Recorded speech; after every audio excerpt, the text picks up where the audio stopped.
진실과 진실 침례교회 전도 집회 첫째 날입니다. 이번 전도 집회의 주제는 다시 태어나야만 하리라입니다. 첫째 날은 창조주 하나님과 인간의 창조에 대해서 말씀드리도록 하겠습니다. 인간과 온 우주 만물을 창조하신 창조주가 계시다는 사실을 아는 것이 이 전도 집회 첫날의 가장 중요한 목적입니다. 물론 성경이 사실이라는 내용들, 특히 장차 이루어질 일들에 대한 지식도 중요하지만 창조주 하나님이 계시다는 것을 알고 그분을 믿으면 성경의 모든 내용들도 믿을 수 있는 것입니다. 성경은 죄인들에 대한 하나님의 심판과 그들이 던져질 영원한 지옥의 불호수에 대해서 말씀하십니다. 반면 구원을 받아서 영원한 생명을 얻고 영원한 복락을 누릴 사람들에 대해서도 말씀하십니다. 성경은 그들이 어떻게 구원을 받을 수 있었는지, 그리고 그들이 장차 살아가게 될 새 하늘들과 새 땅, 새 예루살렘에 대해서도 자세히 묘사해 놓으셨습니다. 장차 세상은 대환란에 들어가게 되고 그 대환란에서 세상을 지배하게 될 적그리스도가 나타나게 됩니다. 그는 멸망으로 들어갈 자인데요. 사탄이라는 악한 영적 존재가 육화된 자입니다. 그는 사람들로 하여금 666표를 받게 해서 그들을 지배합니다. 하나님을 대적하며 작금의 세상을 혼란에 빠뜨린 존재인 사탄의 기원과 그의 활동, 그리고 장차 그가 처하게 될 운명이 자세히 기록되어 있는 책도 성경뿐입니다. 베드로후서 1장 20절 21절 말씀인데요. 우선 이것을 알지니 성경 기록에 있는 예언은 어떤 것도 사사로운 해석에서 나온 것이 없도다. 이는 예언이 옛적의 사람의 뜻에 의하여 나온 것이 아니요 다만 하나님의 거룩한 사람들이 성령님에 의하여 감동을 받은 대로 그들이 말한 것이기 때문이라. 성령님은 하나님의 진리의 영이십니다. 진리의 영께서 하나님의 거룩한 사람들에게 임하시고 그들을 감동시키셔서 기록하게 하신 것이 성경이고 성경에 있는 예언들인 것입니다. 성경에 기록된 예언들은 하나씩 하나씩 계속적으로 성취가 되어 왔습니다. 남은 대부분의 예언들은 대환란에 집중되어 있습니다. 구원받은 그리스도인들이 휴거된 후에 대환란이 시작되면서 남은 모든 예언들이 성취가 될 것입니다. 성경은 이스라엘의 탄생과 그들의 패망, 그들 민족의 흩어짐, 그리고 이스라엘의 재탄생에 대해서 말씀하십니다. 그 모든 것들이 성경에 예언된 그대로 다 성취가 되었던 것입니다. 성경은 또한 세계 역사를 지배했던 강력한 나라들과 그들을 다스렸던 왕들에 대해서도 말씀하십니다. 바벨탑을 쌓아 올리게 했던 바벨왕 느므롯, 이집트의 파라오, 아시리아의 사네립, 바벨론의 느부갓네살, 네부카드네자르죠. 느부갓네살, 네부카드네자르, 메데 페르시아의 다리오 왕, 헬라 제국을 세웠던 알렉산더 대왕, 로마 제국의 카이사르. 이들 모두는 장차 나타날 적그리스도의 예표가 되는 그런 인물들입니다. 성경이 아니더라도 인간 역사가들에 의해 그들 왕들과 그들 나라들의 흥망성쇠에 대한 사건들은 모두 사실로 밝혀졌습니다. 성경은 인간들의 고증에 의해서 옳고 그름과 또 사실과 거짓을 판정받는 책이 아닙니다. 그러나 의심이 많은 인간들이 하나님의 말씀인 성경을 판단하기 위해서 자신들이 연구한 것들을 비교하고 검증한 것이 세상 역사인 것입니다. 문제는 성경이 사실이라는 데 있습니다.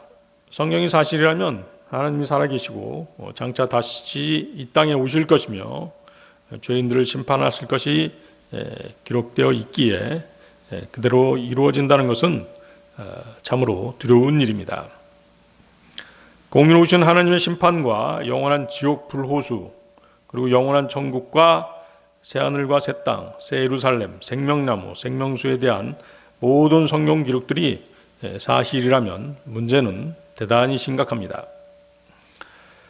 성경은 자신의 죄 문제를 해결하지 못하고 공의로우신 하나님의 심판을 받은 자들의 영원한 멸망에 대해 말씀하시기 때문입니다.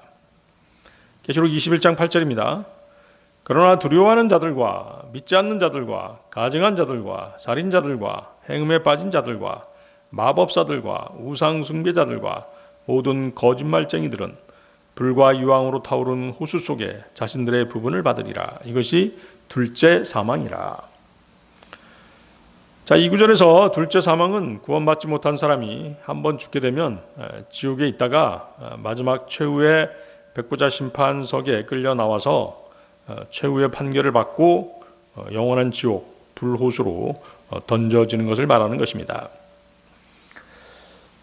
계시록 20장 11, 15절이 바로 최후의 백보자 심판에 대한 내용입니다. 계시록 20장 11, 15절. 그리고 내가 거대한 백보자와 그 위에 앉으신 분을 보았는데 그분의 면전에서 땅과 하늘이 달아나 버렸더라. 그리하여 그것들을 위한 장소가 전혀 발견되지 아니하였더라. 그러고 나서 내가 죽은 자들이 작은 자 큰 자 할 것 없이 하나님 앞에 서 있는 것을 보았는데 책들이 펼쳐졌더라. 그리고 또 다른 책이 펼쳐졌는데 그것은 생명책이라. 그리하여 죽은 자들이 자신들의 행위들에 따라 책들 안에 기록된 그것들대로 심판을 받았더라. 그리고 바다가 그 안에 있던 죽은 자들을 내어주었고 사망과 지옥도 그것들 안에 있던 죽은 자들을 넘겨주었더라. 그러자 그들을 각인이 자신들의 행위들에 따라 심판을 받았더라. 그리고 사망과 지옥도 불의 호수 속에 던져졌더라. 이것이 둘째 사망이라. 그리고 누구든지 생명책 안에 기록된 것이 발견되지 않는 자는 불의 호수 속에 던져졌더라. 이러한 인간의 사후 일들에 대해서 정확히 얘기해 줄 수 있는 책은 오직 성경밖에 없는 것입니다. 마가복음 9장 43절 48절은 지옥에 관한 그런 구절들입니다. 마가복음 9장 43절 48절. 그런즉 만일 너의 손이 너를 실족시키면 그것을 잘라내버리라. 내가 불구자가 되어 생명으로 들어가는 것이 두 손을 가진 채 결코 꺼지지 않을 불 속인 지옥으로 들어가는 것보다 나으리라. 그곳에는 그들의 구더기도 죽지 않고 불도 꺼지지 아니하느니라. 그리고 만일 너의 발이 너를 실족시킨다면 그것을 잘라내버리라. 내가 절뚝이며 생명으로 들어가는 것이 두 발을 가진 채 결코 꺼지지 않을 불 속인 지옥으로 던져지는 것보다 나으리라. 그곳에는 그들의 구더기도 죽지 않고 불도 꺼지지 아니하느니라. 그리고 만일 너의 눈이 너를 실족시킨다면 그것을 뽑아내버리라. 내가 한쪽 눈을 가진 채 하나님의 왕국 안으로 들어가는 것이 두 눈을 가진 채 지옥 불 속으로 던져지는 것보다 나으리라. 그곳에는 그들의 구더기도 죽지 않고 불도 꺼지지 아니하느니라. 여기서 언급되는 구더기는 지옥에 들어가는 사람의 혼을 말하는 것입니다. 뜨거운 유황 불호수에 육신이 들어간다면 육신은 불타서 녹아버릴 것입니다. 지옥에서 영원히 불타는 것은 그의 혼입니다. 소울, 영어로 소울이라고 얘기하죠. 인간의 혼은 불멸의 몸의 형태이므로 영원히 불타는 지옥불에서 영원한 고통 가운데 처해질 수 있음을 명심하시기 바랍니다. 지옥에 가지 않는 방법은 자신의 죄 문제를 살아있는 동안에 해결하는 것입니다. 죽은 후에는 구원을 받을 수 있는 다른 방법이 없다고 성경은 말씀하십니다.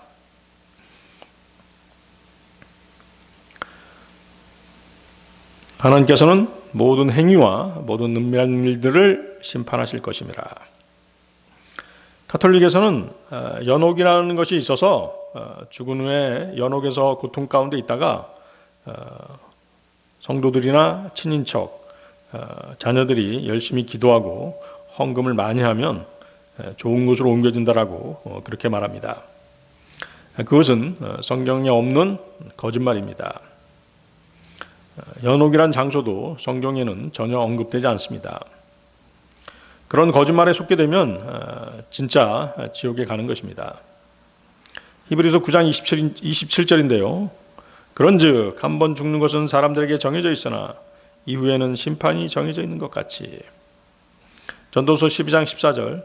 이는 하나님께서 선이든 악이든 모든 은밀한 것과 더불어 모든 행위를 각각 심판으로 가져오실 것이기 때문이라. 이번 전도 집회 기간을 통해서 하나님이 존재하시는지 또 성경이 사실인지 무엇보다 가장 중요한 자신의 죄 문제를 어떻게 해결할 수 있는지에 대해서 알아보는 그런 소중한 시간이 되시기를 바라겠습니다. 자, 성경은 하나님의 창조에 대한 구절로 시작합니다. 창세기 1장 1절입니다. 창세기 1장 1절. 태초에 하나님께서 하늘과 땅을 창조하셨느니라. 이 첫 구절은 하나님께서 존재하신다는 위대한 선언입니다. 창세기 1장 1절의 이 한 구절에서 우리는 창조과학의 모든 요소가 들어있음을 알 수 있습니다. 태초에 in the beginning이죠. 태초에라는 단어에 시간 개념이 들어있습니다. 그러나 태초라는 단어만 놓고 봤을 때 창조 시기가 언제인지는 명확히 알 수 없습니다. 하나님께서는 시간을 초월해서 존재하시는 분이기 때문입니다. 세상 사람들은 현재 시점에서 성경이 지구의 나이를 6,000년으로 잡고 있다고 말합니다. 지구가 탄생해서 지금까지 6,000년이 되었다는 것이죠. 그러나 그것은 잘못 알고 있는 것입니다. 지구의 나이가 6,000년이 된 것이 아니라 인류의 역사, 인류의 조상인 아담으로부터 이어져 내려온 인간의 역사가 6,000년이 된 것입니다. 지구의 나이는 100만 년 혹은 그 이상이 될 수도 있습니다. 그거에 대한 증거 구절이 베드로후서 3장 5절 6절에 나와 있죠. 베드로후서 3장 5절 6절 말씀입니다. 이는 하나님의 말씀에 의하여 예로부터 하늘들이 있었다는 것과 땅이 물 밖에 서 있었다가 물 안에 있었다는 이것에 관하여 그들이 일부러 무지하려 하였기 때문이라. 그때 있던 세상은 물이 넘쳐 흐르게 되어 물에 의하여 멸망하였도다. 그렇죠? 이 땅이 물 밖에 있다가 물에 잠기게 됐던 때가 있었다는 것입니다. 여러분들이 오해하지 말아야 될 것은 물에 잠기게 된 때가 노아의 홍수는 아닙니다. 여기서 그 물은 창세기 1장 2절의 깊음을 말하는 것입니다. 우주 전체를 물로 덮은 그 깊음을 말하는 것입니다. 창세기 1장 2절 보십시오. 그런데 그 땅은 형체가 없고 공허하였으며 어둠이 깊음의 표면 위에 있었더라. 그리고 하나님의 영께서 물들의 표면 위에 움직이셨더라. 그렇죠? 그러니까 우주에 있던 모든 행성들이 물속에 완전히 잠겨져 있는 그런 상태를 말하는 것입니다. 그런 식으로 지구도 그렇게 잠겨 있었던 것이죠. 그래서 여기서 말씀하고 있는 그 깊음의 표면은 지구에 있는 어떤 대양, 그 태평양이랄지 대서양, 인도양의 그 표면이 아닙니다. 이 깊음은 지금의 태양계보다도 더 큰 지역을 덮고 있는 거대한 물덩이를 말하는 것입니다. 지금 이 깊음의 표면은 절대 영도로 얼어 있고 분자의 활동이 정지되어 있습니다. 요한계시록은 이것을 유리바다 혹은 불이 섞인 유리바다라고 묘사하고 있습니다. 그래서 깊음은 어떤 공간을 의미하는 것이 아닙니다. 그것은 태양계와 은하계 저 너머 지금도 존재하는 거대한 물층인 것입니다. 자, 이제 좀 어렵겠지만은 그래도 성경 말씀을 통해서 긴가민가 하시겠지만 그래도 성경 말씀을 알아두시기 바랍니다. 계시록 4장 6절 말씀인데요. 그리고 그 보좌 앞에 수정 같은 유리바다가 있었더라. 그리고 그 보좌 한가운데와 그 보좌 주위에는 앞뒤가 눈들로 가득한 네 짐승들이 있었더라. 자, 여기서 이제 보좌가 나오죠. 하나님의 보좌인데요. 그 하나님의 보좌 앞에 유리바다인 경우가 뭐겠어요? 유리로 된 바다가 아니라 물의 표면이 절대 영도로 얼어 있기 때문에 유리처럼 보인 것입니다. 계시록 15장 2절인데요. 그리고 불이 섞인 유리바다 같은 것을 내가 보았노라. 그리고 그 짐승과 그의 형상과 그의 표와 그의 이름의 숫자를 이긴 자들이 하나님의 하프들을 가지고 유리바다 위에 서 있더라. 자, 불이 섞인 유리바다라는 표현이 나오죠. 자, 여러분들은 그 드라이 아이스 보셨죠? 드라이 아이스 같은 그런 고체가 어때요? 가만히 놔두게 되면 연기 같은 기체를 발산하는 것을 보셨을 것입니다. 그래서 불이 섞인 유리바다라고 하는 것은 그런 표현인 것입니다. 계시록을 썼던 그 사도 요한은 하나님의 보좌가 있는 저 하늘 영광스러운 높은 곳으로 끌려 올라가서 장차 되어질 일들을 보고 요한 계시록을 썼던 것입니다. 그렇기 때문에 그곳의 모습을 묘사한 이 내용들은 이 세상 어느 과학자도 밝혀내지 못한 더 높은 수준의 정보를 제공해 주고 있는 것입니다. 그래서 이 기품은 우주 전체를 담을 수 있는 상상하기 어려운 그런 질량의 물층인 것이죠. 불덩어리인 것입니다. 어느 때인가 온 우주가 물에 잠긴 적이 있었음을 창세기 1장 2절은 묘사하고 있는 것입니다. 이해하시겠죠? 창세기 1장 2절 다시 보십시오. 그런데 그 땅은 형체가 없고 공허하였으며 어둠이 깊음의 표면 위에 있었더라. 그리고 하나님의 영께서 물들의 표면 위에 움직이셨더라. 그렇죠? 물에 모든 것들이 잠겨 있었기 때문에 이렇게 표현을 하신 것입니다. 그래서 하나님께서는 어느 때인가 이전 세상이 있었다는 것이죠. 이전 세상을 물로 심판하신 것입니다. 그때 지구라는 행성은 물에 잠겨 있었던 것입니다. 시편 48편 2절을 잠깐 보시겠습니다. 시편 48편 2절. 북쪽의 측면들에 있는 시온산 곧 위대하신 왕의 도성은 자리 잡은 위치가 아름답고 온 땅에 즐거움이로다. 자, 우주의 북쪽은 하나님의 보좌가 있는 곳입니다. 여기서 말씀하시는 시온산은 이스라엘 땅에 있는 시온산이 아니라 하나님의 보좌가 있는 셋째 하늘의 시온산입니다. 성경은 세 개의 하늘들을 말씀하십니다. 우리가 보는 대기층이 첫째 하늘이고요. 우주 공간이 있는 둘째 하늘, 그리고 하나님의 보좌가 있는 곳이 바로 셋째 하늘입니다. 그래서 복수로 되어 있죠. 하늘들이라고 성경은 항상 그렇게 표현하시는 것입니다. 시편 148편 4절인데요. 너희 하늘들의 하늘들아, 너희 하늘들 위에 있는 물들아, 그분을 찬송하라. 아주 정확하죠. 하늘이 단수가 아니라 복수로 하늘들로 표현되어 있습니다. 그리고 하늘들 위에 물들이 있다라고 묘사함으로써 기품이라는 거대한 물층이 있음을 시사하고 있습니다. 그래서 그럼 그 물층은 어디 있느냐? 둘째 하늘과 셋째 하늘. 둘째 하늘과 셋째 하늘의 경계가 바로 거대한 물층으로 되어 있고 그것은 성경에서 기품으로 부르고 있는 것입니다. 자, 베드로후서 3장 5, 6절을 다시 보시겠습니다. 베드로후서 3장 5절 6절.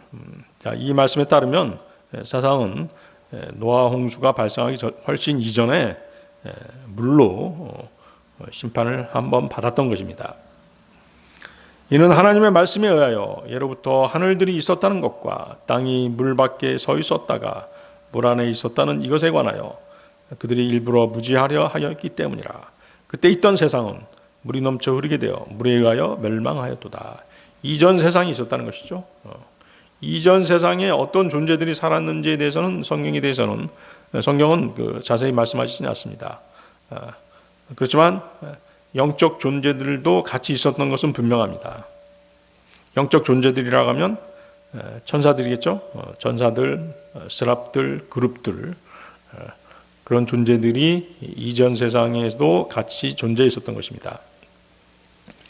그렇지만 어떤 이유든 하나님께서 이전 세상을 물로 한번 심판하신 것입니다.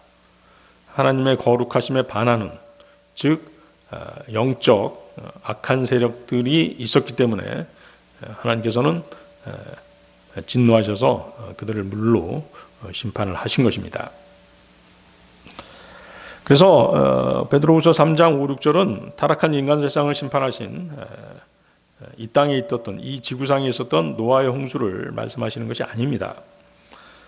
이 구절로 인해서 우리는 창세기 1장 2절을 어렴풋이나마 이해할 수 있는 것입니다. 하나님의 창조 세계, 즉 이전 세상이 물로 심판받았음을 알 수 있는 것이죠. 하나님의 심판의 이유는 분명 하나님의 뜻을 거슬러 반역하는 악한 존재가 있음을 우리로 알게 해주는 것입니다. 자, 그래서 지금까지 내용을 잠깐 다시 한번 정리하고 가도록 하겠습니다. 창세기 1장 1절에서 처음 창조됐던 원래의 지구는 창세기 1장 2절에 대재앙 때에 거대한 기품이라는 물속에 잠겨버렸습니다. 지구는 창세기 1장 3절 이후에 그 물에서 다시 나와서 현재의 위치로, 현재의 태양계로 옮겨진 것입니다. 따라서 현재의 지구는 천문학적 위치로 볼 때 최초에 위치하는 달은 그런 별자리에 놓이게 된 것이죠. 그래서 지구의 나이는 몇백만 년, 수백만 년도 될 수 있는 것입니다. 현재의 지구 위에는 대기층이라고 불리는 하늘이 있고, 대기층 바깥 너머에는 우주 공간이라 불리는 또 다른 하늘이 있고, 또 그 너머에 하나님의 계시는 셋째 하늘이 있는 것입니다. 이해하시겠죠? 우리가 살고 있는 지구의 대기층이 첫째 하늘, 우주 공간이 둘째 하늘, 하나님이 계시는 셋째 하늘이 있다는 것이죠. 그래서 둘째 하늘과 셋째 하늘의 경계는 그 기품이라고 하는 거대한 물층이 경계를 이루고 있는 것입니다.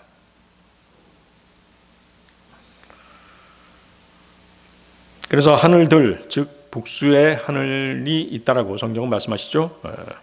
하나님께서는 창세기 1장 6절 7절에서 창공을 만드셨고, 이 창공으로 물들을 나누셨으며 창공 위에 있는 물들과 창공 아래에 있는 물들로 나누셨습니다. 그렇겠죠? 물과 물을 나누면 그 안에 공간이 생기겠죠? 그렇죠? 창세기 1장 6절에서 8절 보십시오. 그리고 하나님께서 말씀하시기를 물들의 한가운데 하나의 궁창이 있으라. 그리하여 그것은 물들에서 물들을 나누라 하셨느니라. 그런즉 하나님께서 궁창을 만드셨고 궁창 아래에 있던 물들을 궁창 위에 있던 물들로부터 나누셨더라. 그러자 그것이 그렇게 되었더라. 또 하나님께서 그 궁창을 하늘이라 부르셨더라. 그리고 그 저녁과 아침이 둘째 날이었더라. 그렇죠? 물과 물 사이를 이렇게 떼어놓게 되면 어때요? 거기 공간이 생기겠죠? 그것이 궁창인 것입니다. 우주 공간이 되는 것이죠. 그래서 다시 말하면 둘째 하늘 위와 아래에 있는 물들이 있는 것입니다. 그래서 창공 위에 있는 물들이 곧 유리바다라고 불리는 기품인 것입니다. 하나님께서 물들을 나누셨고 물들 가운데 나타난 창공은 해와 달과 별들과 은하계를 포함하는 거대한 우주 공간입니다. 하나님의 보좌는 셋째 하늘 기쁨의 표면 위에 있는 것입니다. 그리고 이렇게 이전 세상을 물로 심판하시는 하나님께서는 새롭게 세상을 창조하셨습니다. 이 기쁨의 표면 위에는 원래 어두움이 있었습니다. 하나님께서는 먼저 빛을 창조하시고 그 빛을 어두움에서 나누셨습니다. 그리하여 어두움은 빛에서 분리돼서 기쁨의 표면 아래로 내려갔고 빛은 기쁨의 표면 위에 거하도록 그렇게 나누셨던 것입니다. 그 내용들이 바로 창세기 1장 3절에서 5절 말씀입니다. 창세기 1장 3절에서 5절 말씀 보십시오.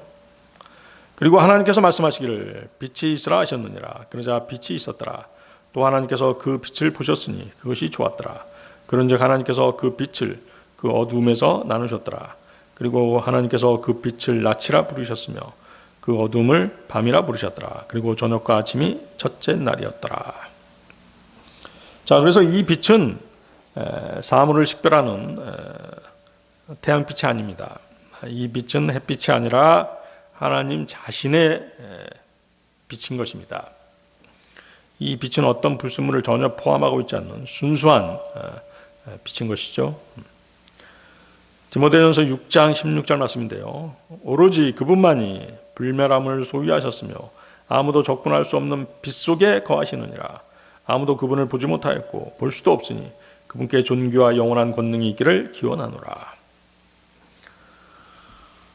네, 사실 창세기가 좀 어렵습니다. 창조의 시작이 어렵죠. 우리가 과거로 돌아가서 눈으로 보지 않는 한 말씀만을 가지고 상상을 동원해서 그것이 사실임을 입증해야 되기 때문에 믿음이 필요한 것인데요. 그렇지만 여기에 참석하신 모든 분들에게 하나님께서 믿음을 주실 것이라고 그렇게 믿는 바입니다. 그 천문학자들이 그 백조자리에 있는 베이성운의 북쪽을 탐색하다가 하늘에 커다란 구멍이 난 틈을 발견했고 그 틈을 통해서 너무도 밝은 빛이 들어와 비추인다는 사실을 발견한 적이 있었습니다. 우리 지구를 비추는 태양빛은 그 빛에 비하면 반딧불 정도에 불과할 정도입니다. 이 빛은 하나님께서 창세기 1장 3, 5절에서 만드신 바로 그 빛이고 하나님이 거하시는 곳에 존재하는 그런 빛인 것입니다. 그래서 이 빛은 하나님께서 죄인들에게 비추시는 진리의 빛이기도 합니다. 고린도후서 4장 6절인데요. 이는 빛으로 하여금 어둠으로부터 나와 비추라고 명령하신 하나님께서 예수 그리스도의 얼굴에 있는 하나님의 영광을 아는 빛을 주시고자 우리의 마음속을 비추셨기 때문이라. 그렇죠? 그래서 여러분들이 이제 긴가민가 하면서 이렇게 말씀을 따라오다 보면 진리를 아는 빛을 여러분에게도 분명히 주실 것입니다. 그래서 성경은 구원받은 사람들은 영원 세계에서 그분의 빛 가운데 거닐게 될 것이라고 말씀하십니다. 계시록 21장 23절 24절인데요. 그리고 그 도성은 그 안을 비추기 위하여 해를 필요로 하지 않았으며 달도 필요로 하지 않았더라. 이는 하나님의 영광이 그곳을 밝혔고 어린 양께서 그곳에 비치시기 때문이라. 그리고 구원받으리의 민족들이 그곳의 빛 가운데 걸어가리라. 그리고 땅의 왕들은 그들의 영광과 존귀를 그곳으로 가져오느니라. 지금 이제 계시록 21장 23절 24절은 영원 세계에 대한 얘기인데요. 그렇죠? 구원받은 사람들이 하나님의 빛 가운데 거하게 된다는 그런 말씀이죠. 그리고 여기 어린 양이 나오죠. 어린 양은 이제 여러분들이 전도 집회 기간에 배우게 될 예수 그리스도를 말하는 것입니다. 계시록 22장 5절 보시겠습니다. 계시록 22장 5절. 그리고 거기에는 밤이 전혀 없으리라. 그런즉 그들은 불빛도 햇빛도 필요치 않느니라. 이는 주 하나님께서 그들에게 빛을 주시며 그들이 영원 무궁토록 통치할 것이기 때문이라. 그렇죠? 햇빛도 달빛도 불빛도 필요 없다고 말씀하시죠. 하나님께서 빛을 주시는 것입니다. 빛 그 자체인 것이죠. 그것이 바로 태초의 빛인 것입니다. 성경은 또 하나님의 창조 주간 셋째 날 이때 비로소 지구에 대해서 말씀하시기 시작합니다. 그렇죠? 그래서 여러분들이 셋째 날에 대해서 좀 주목해서 보시기 바랍니다. 창세기 1장 9, 10절입니다. 그리고 하나님께서 말씀하시기를 하늘 아래의 물들은 한 곳으로 함께 모이라. 그리하여 마른 육지는 드러나라 하셨느니라. 그러자 그것이 그렇게 되었더라. 또 하나님께서 마른 육지를 땅이라 부르셨더라. 그리고 그분께서 물들이 함께 모인 것을 바다들이라 부르셨더라. 그러자 하나님께서 보시기에 그것이 좋았더라. 자, 여기서 이제 한 곳이라는 표현이 나오죠. one place. 자, 이것은 이제 그 한 바닥이란 뜻입니다. 한 바닥이란 뜻으로 우리가 그 해저 지형을 보면 울퉁불퉁 이렇게 돼 있죠. 그 해저 바닥들이 다 하나로 연결되어 있음을 의미하는 것입니다. 그래서 이제 이 구절에서 염두에 둘 것은 이 성경 기록자가 태양계 바깥의 창조 행위를 묘사하는 것이 아니라 지구를 묘사한다는 것입니다. 아까 말씀드렸죠. 그래서 여기서 말씀하고 있는 물은 지구상의 새들이 날아다니는 창공 위 아래에 있는 물입니다. 그렇죠? 창공 아래에 있는 물, 바다, 강, 그런 곳에 있는 물이죠. 창공 위에 있는 물, 구름이죠. 구름에 물이 섞여 있지 않습니까? 물이 포함되어 있죠. 그래서 이제 이 구절의 땅이 지구인 것을 알 수 있도록 영어 킹제임스 성경은 땅을 대문자로 표시하고 있습니다. earth를 앞에 대문자로 표시하고 있다는 것을 여러분들 확인할 수 있을 것입니다. 창세기 1장 10절에 나와 있죠. And God called the dry land earth. 그렇죠? earth가 대문자로 되어 있습니다. 자, 그리고 하나님께서는 이 지구상에 풀과 야채와 열매 맺는 식물들과 초목들을 창조하셨습니다. 창세기 1장 11, 12절이 그 내용입니다. 그리고 하나님께서 말씀하시기를 땅은 풀과 씨를 맺는 야채와 속에 씨가 있어 그의 종류대로 열매 맺는 과일나무를 땅 위에 내라 하셨느니라. 그러자 그것이 그렇게 되었더라. 또 땅이 풀과 그의 종류대로 씨를 맺는 야채와 그의 종류대로 속에 씨가 있어 열매를 맺는 나무를 내었더라. 그래서 하나님께서 보시기에 그것이 좋았더라.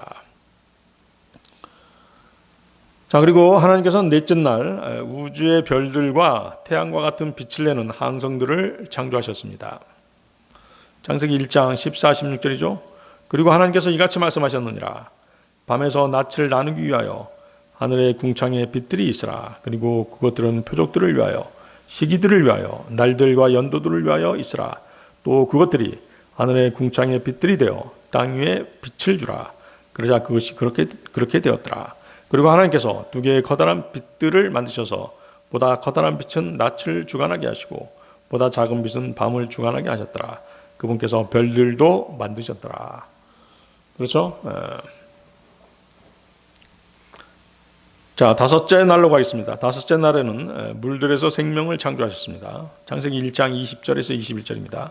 그리고 하나님께서 말씀하시기를 물들은 생명이 있고 움직이는 창조물과 하늘에 펼쳐진 궁창에서 땅 위를 날아다닐 수 있는 날짐승을 풍부하게 내라 하셨느니라.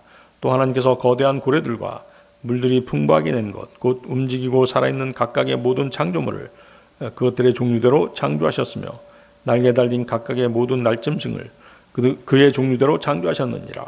그러자 하나님께서 보시기에 그것이 좋았더라.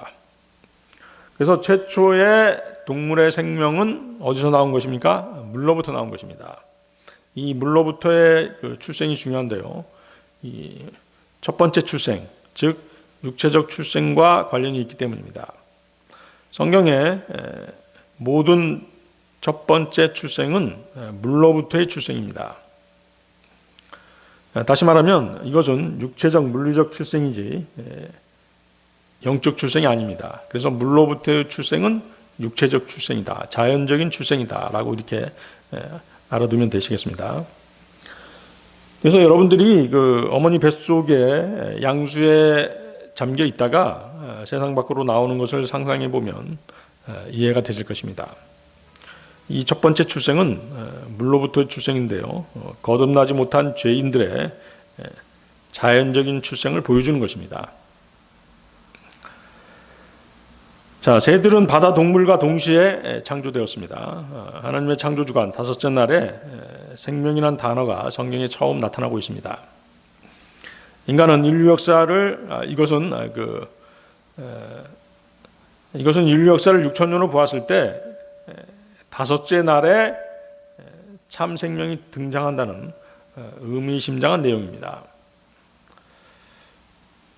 자, 성경에서 하루는 천년 같고 천년은 하루 같다는 그런 말씀이 있거든요. 그렇기 때문에 이 창조의 일주일, 창조 주간은 하루가 천년이 될 수 있는 것입니다. 그런데 어때요? 다섯째 날 생명이 등장했다는 얘기는 인류 역사 6,000년에서 다섯째 날은 5,000년째가 되겠죠.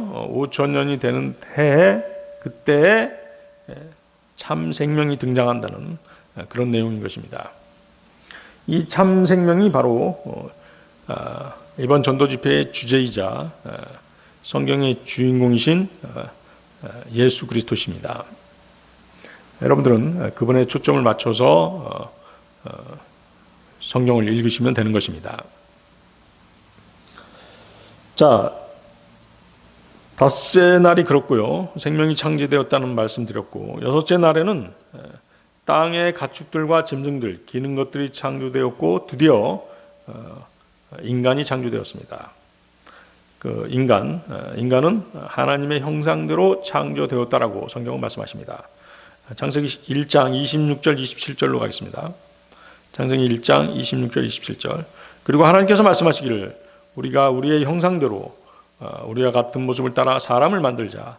그리하여 그들로 하여금 바다의 물고기와 공중의 날짐승과 가축들과 온 땅과 땅 위를 기어다니는 각각의 모든 것을 지배하게 하자 하셨느니라.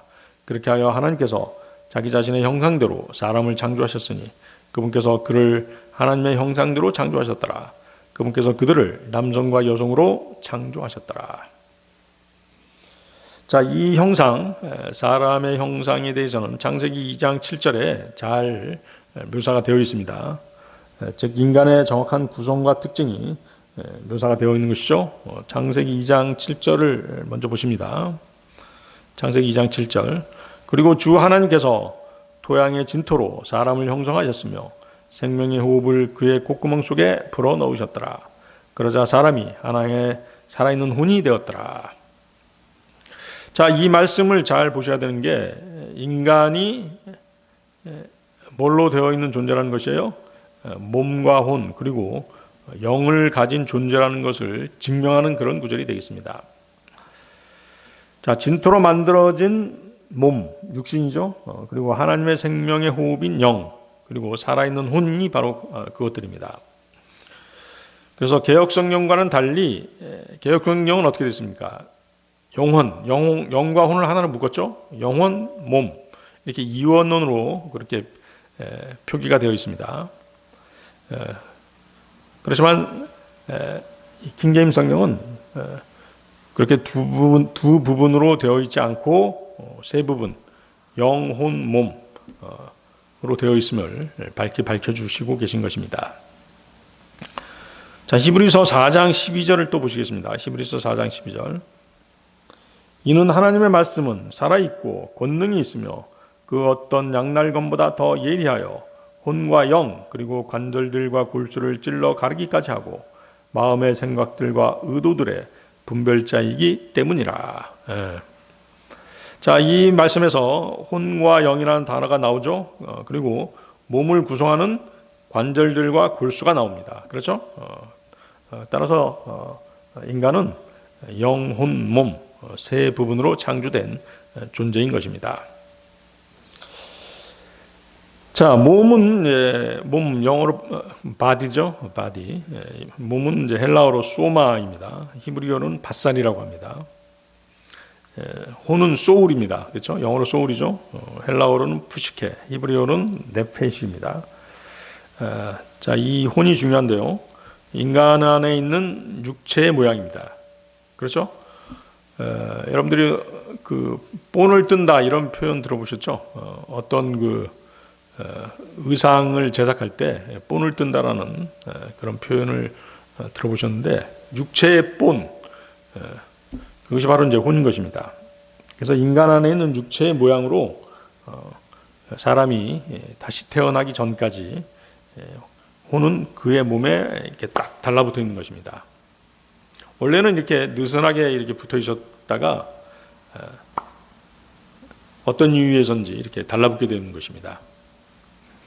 그 다음에 영, 스피리트죠. 영은 헬라어로 푸뉴마, 히브리어로는 루하으라고 합니다. 성경에서 영은 바람 또는 공기로 표현하고 있습니다. 자, 요한복음 3장 6절에서 8절로 가겠습니다. 요한복음 3장 6절에서 8절.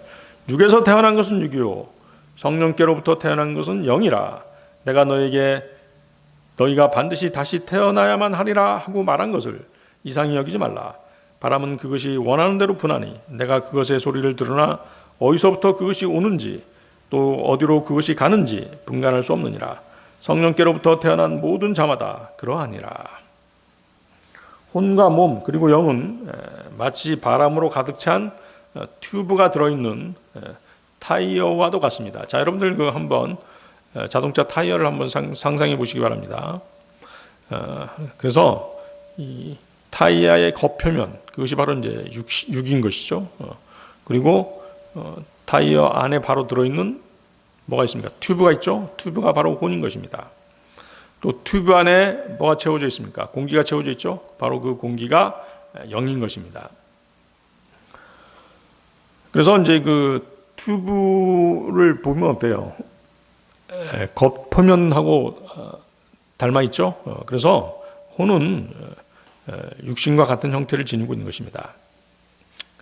그리고 혼은 불멸의 몸의 형태입니다. 영원히 죽지 않는 몸의 형태인 것입니다. 자, 누가복음 16장 19, 24절 한번 보시겠습니다. 누가복음 16장 19, 24절.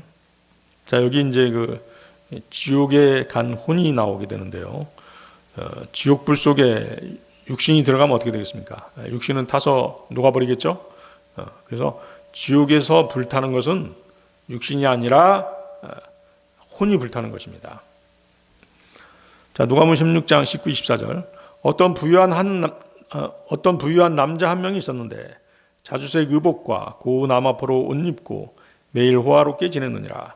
그리고 나사로란 이름으로 불리는 어떤 거지 한 명이 있었는데 헌대들이 가득한 채로 부유한 남자의 대문에 눕혀져 있었더라.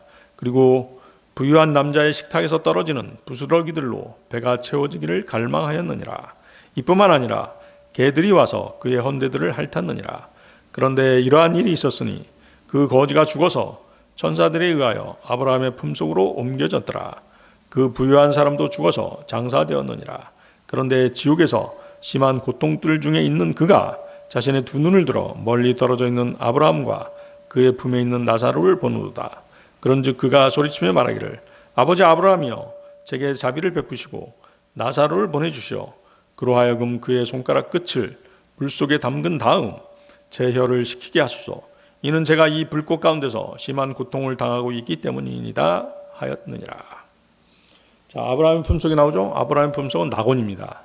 그래서 거지 나사로는 낙원에 갔고 부자는 지옥에 간 것입니다. 그래서 부자가 죽어 지옥에 갔는데 그는 지금 지옥 불꽃 가운데 있는 것이죠. 부자의 육신은 땅에 묻혀 썩었을 것입니다. 지옥에 간 것은 부자의 혼입니다. 혼은 몸이 지니고 있는 모든 기관을 다 가지고 있습니다. 그렇죠. 여기 부자를 보면 어떻습니까? 볼 수 있죠? 느낄 수 있죠? 그렇습니다. 갈증도 지금 느끼고 있지 않습니까? 부자의 혼은 지금 고통 가운데서 물 한 방울이라도 얻기를 갈망하고 있습니다. 이렇듯 혼은 소멸되지 않고 영원히 지옥에서 불태워지는 것입니다. 마태복음 10장 28절 말씀인데요. 그리고 몸은 죽여도 혼은 죽일 수 없는 자들을 두려워하지 말라. 반면 혼과 몸 모두를 지옥에서 파괴시킬 수 있으신 그분을 오히려 두려워하라. 그래서 사람의 모든 혼은 각각의 특질을 지닌 개인적인 피조물인 것입니다.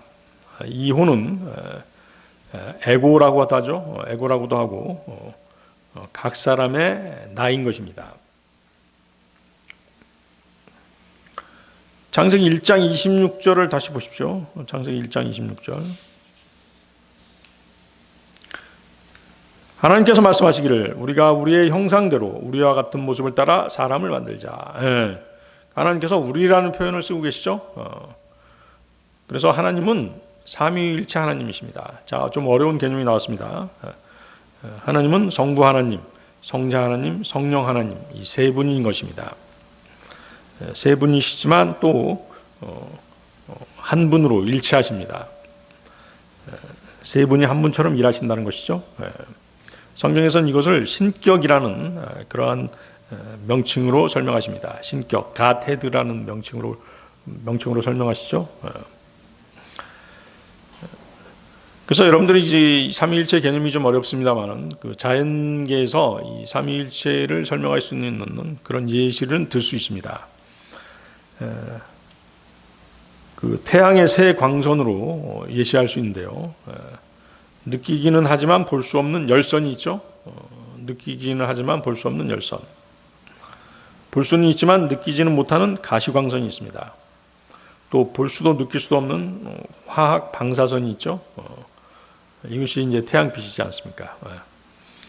즉 느낄 수는 있으나 볼 수 없는 성령님, 성령 하나님, 볼 수는 있으나 느낄 수 없는 주 예수 그리스도, 어느 누구도 본 적이 없고 느낄 수도 없는 성부 하나님입니다. 자, 조금 어려울 수 있지만 자, 오늘은 여기까지 알고 계시면 될 것 같습니다. 그래서 혼은 예표상으로 성부 하나님에 해당됩니다. 몸은 성자 예수 그리스도, 영은 성령 하나님이십니다. 인간이 타락한 후에 이 혼은 사망의 몸에 이렇게 딱 달라붙어 버린 것입니다. 그 결과 구약 성경에서는 혼, 소울이란 단어를 몸과 같이 취급하고 있습니다. 그래서 구약 이스라엘 사람들은 사람의 단위를 혼으로 계산했던 것입니다. 창세기 46장 22절인데요. 이들은 야곱에서 태어난 라헬의 아들들이라 모든 혼들이 14명이었더라. 그렇죠?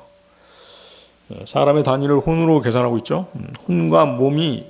혼이 몸에 달라붙어 있기 때문에 혼과 몸을 동일시하고 있는 것입니다. 창세기 46장 26절 야곱과 더불어 이집트로 들어온 모든 혼들 곧 그의 허리에서 나온 모든 혼들은 야곱의 아들들의 아내들을 제외하면 66명이었더라. 예. 또 성경은 사람의 혼은 죽을 때 몸을 떠난다라고 말씀하십니다. 죽은 자의 혼은 몸이 흙에 닿기 전에 몸을 떠나버리는 것입니다. 창세기 35장 18절인데요. 그리고 그녀의 혼이 떠나려고 하였을 때 그녀가 죽었기 때문에 이러한 일이 있었으니 그녀가 그의 이름을 베논이라고 불렀더라. 그래서 혼은 몸에 붙어 있다가 죽으면 어떻게 된다? 떠나게 되는 것입니다. 그래서 구원받은 혼은 하늘나라로, 구원받지 못한 혼은 지옥으로 가는 것입니다. 자, 그 다음에 그 영은 바람 혹은 공기라고 말씀드렸죠. 공기로 표현된다고 말씀드렸습니다. 그래서 영은 모든 사람과 모든 동물에게 공통으로 존재하는 것입니다. 전도서 3장 21절인데요. 위쪽으로 올라가는 사람의 영과 땅을 향해 아래쪽으로 내려가는 짐승의 영을 누가 아느냐. 그렇죠? 영은 하나님의 호흡, 하나님의 숨이기 때문에 죽은 사람의 영은 하나님께로 다시 돌아가는 것입니다. 반면에 짐승의 영은 땅 아래쪽으로 내려간다라고 그렇게 말씀하시죠. 그 내려가는 장소에 대해서는 정확하게 성경에 나와 있지 않습니다. 그래서 이제 인간이 타락한 후에 영은 죽은 상태가 되어 버렸습니다. 따라서 그 영은 다시 태어나야만 하는 것입니다. 이것을 거듭남, born again이라고 성경은 말씀하십니다. 반면에 혼은 구원받는다라고 하는 용어를 사용하게 됩니다. 거듭남과 구원은 별개의 것이 아니라 동시에 이루어지는 사건입니다. 한 인간이 거듭날 때 거듭나는 것은 그의 혼이 아니라 그의 영입니다. 그래서 거듭남, 영의 소생이죠. 영의 소생은 아담의 타락 이후 끊어져 있던 하나님과의 관계가 다시 회복되는 것을 말하는 것입니다. 요한복음 3장 6절에서 8절인데요.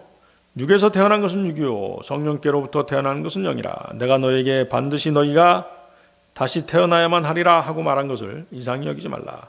바람은 그것이 원하는 대로 부나니 내가 그것의 소리를 들으나 어디서부터 그것이 오는지 또 어디로 그것이 가는지 분간할 수 없느니라. 성령께로부터 태어난 모든 자마다 그러하니라. 그래서 이 시대에 거듭나지 못한 사람은 죽은 영을 지닌 살아있는 육체일 뿐입니다. 반면 거듭난 사람의 자녀는 자신의 몸 안에 살아있는 영을 지니고 있는 것이죠. 그래서 거듭난 사람은, 구원받은 사람은 하나님과 교제할 수 있는 것입니다. 하나님과의 관계가 끊어졌던 그 영이 다시 살아났기 때문에 하나님과 다시 교제할 수 있게 되는 그런 관계가 된 것입니다. 자, 인간의 첫 번째 인간의 첫 번째 출생은 아까 뭐라고 말씀드렸죠? 물에 의한 출생이라고 말씀드렸죠? 어머니 양수 안에 담겨 있다가 양수가 터지면서 몸 밖으로 나오는 것입니다. 이것이 육체적인 출생이고 첫 번째 출생입니다. 그렇지만 성경은 두 번째 출생, 다시 태어나야만 한다라고 그렇게 말씀하십니다. 그래서 거듭남, 다시 태어나는 것은 영적인 출생입니다. 영적인 출생인 거듭남은 어떻게 이루어지는 것입니까? 하나님의 말씀을 믿음으로써 다시 태어나고 거듭나는 것입니다. 요한복음 6장 63절인데요. 되살아나게 하는 것은 영이라 육신은 아무것도 유익하게 하지 아니하느니라. 내가 너희에게 전한 말들 그것들은 영이요 그것들은 생명이라. 바로 하나님의 말씀이 바로 무엇이라고 말씀하세요? 영이라고 말씀하시죠. 또 그 하나님의 말씀이 생명이라고 말씀하십니다. 그래서 하나님의 말씀이 영이요 생명입니다. 여러분들이 이 전도 집회 기간 동안 영이고 생명이신 하나님의 말씀을 잘 들으시면 다시 태어날 수 있는 것입니다. 거듭날 수 있는 것입니다. 영원한 생명을 얻을 수 있는 것입니다. 그래서 오늘 전도 집회 첫날은 여기서 마치도록 하겠습니다.